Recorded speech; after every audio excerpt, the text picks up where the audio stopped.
let's look up something that we really want to draw. So let's see. I think I already had a couple elements. Yeah. Okay. So we have Mr. Red Panda. And Mr. Red Panda is going to be probably the focus of our design today, because I just really enjoy this character. This animal is a very cute animal. And I already have a character named Archie that has a lot of characteristics from a red panda. So we will be implementing that, and then we will be creating our character. Our main character for this, program is going to be either a normal panda or a red panda.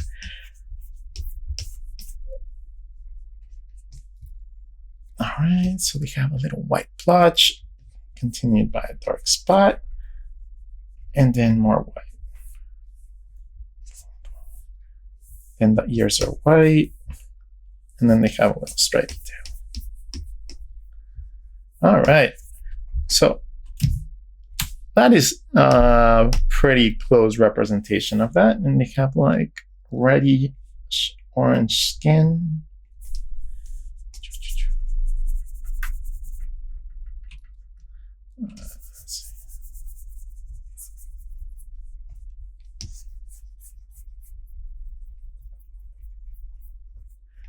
And then their tail seems to go in between a darker tone of that and white.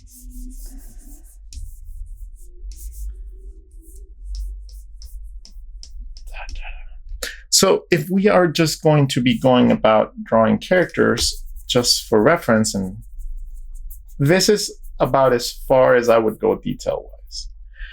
Mostly just to get an idea of what the character is going to be like, get an understanding of what their features are going to look like, and then we can take that, and then we're going to take all those images that we find. So I believe I did find more images of a red panda at some point. Yes, I did. And we are going to be creating more and more elements with that animal. So I'm going to just practice a couple of different facial expressions. It seems like the character is more of a bulbous little diamond. So it's going to have a relatively big forehead, and all its features are going to be within this little area here on their face. The ears have a very particular look. They curve out, and then they curve in. So we're going to get that going. They also seem to be very fluffy. So we're going to give it little fluffs inside.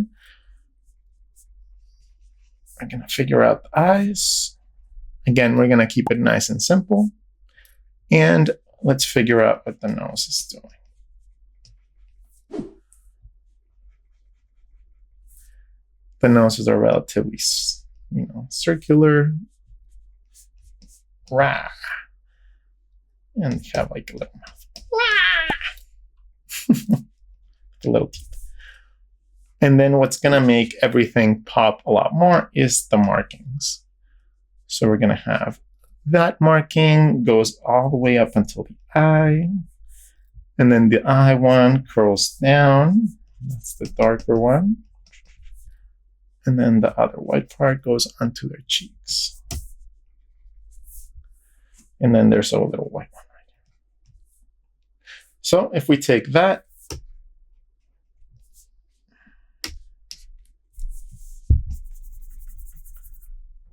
and then we just apply the same type of coloring.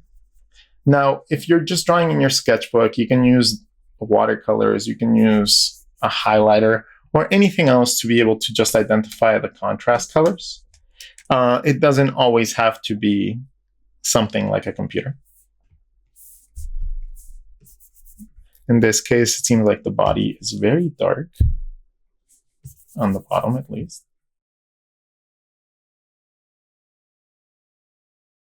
I'm just going to put that color in there. And then the inside of the ears tend to have the same color. So now that I'm slowly identifying what the features are, I would actually go about drawing as many versions of this character as I possibly could in order to get familiar with what we are going to be drawing as a character later on. Because once we actually understand what the character looks like, if we understand what the character looks like for the most part, and we can identify the shapes for it,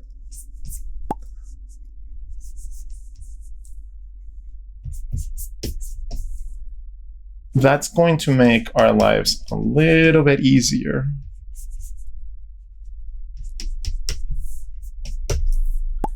Okay, fluffy ears. Because then we can start simplifying this character a little bit more.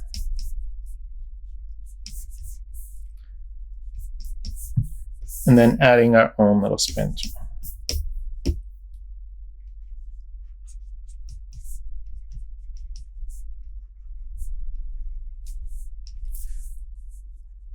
Since we already know what some of the identifying features are, we can start marking them out whenever we're drawing it,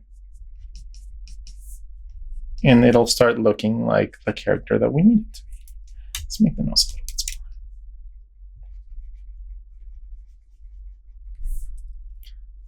smaller. And a little more like that.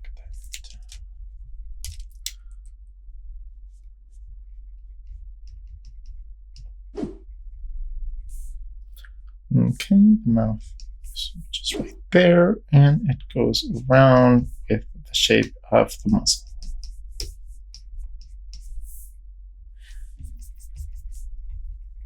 This part gets a shadow.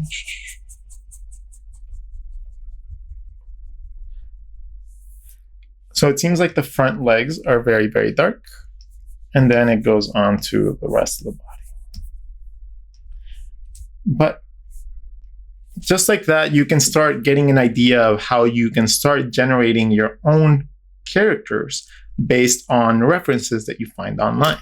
Now, there's going to be a bunch of different animals that have a bunch of different references, right? So if you're going to draw a little cute animal that's a mammal, they're going to have 4 legs, they're going to have ears, they're going to have a tail. Now, if you're going to go into something like a dolphin or like a whale or a fish, it's going to be a little bit different. Something else that you can do is go about looking at how other artists interpret your, the animal that you want to do. So in this case, I wanted to create a red panda.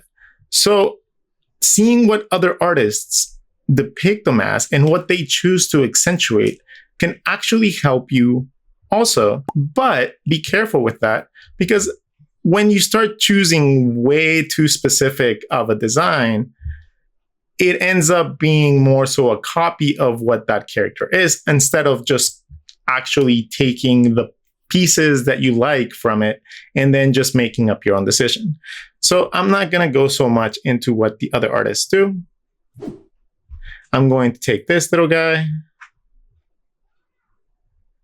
and let's see if we can't come up with something really quick just from a sketch to give us a nice starting point so that we can move on to the next part, which will be module number 2, in which I will teach you guys how to place these elements onto a 3D object. Now, if you have not yet taken the mini lesson that I set up for before the class, essentially module 0, it's just a basic how to see and visualize things in 3D. And if by even advanced people can probably get something out of that lesson.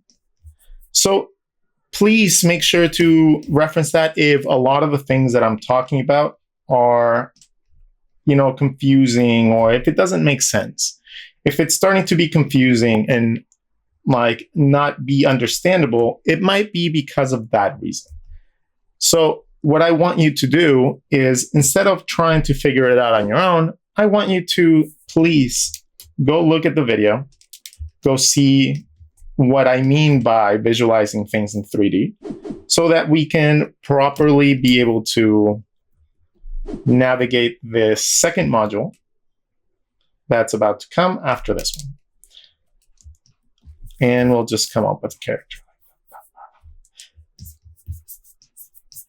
Right, so now we have a nice little red panda character.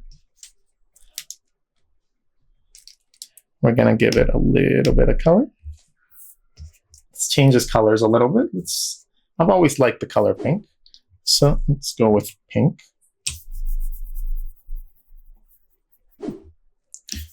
I have realized now that the bottom part of the body is a little bit darker than everything else. Then we're going to choose a darker color pink. And we're just going to blend that into the bottom of his body. Okay. Seems like it's something that blends in even from the back.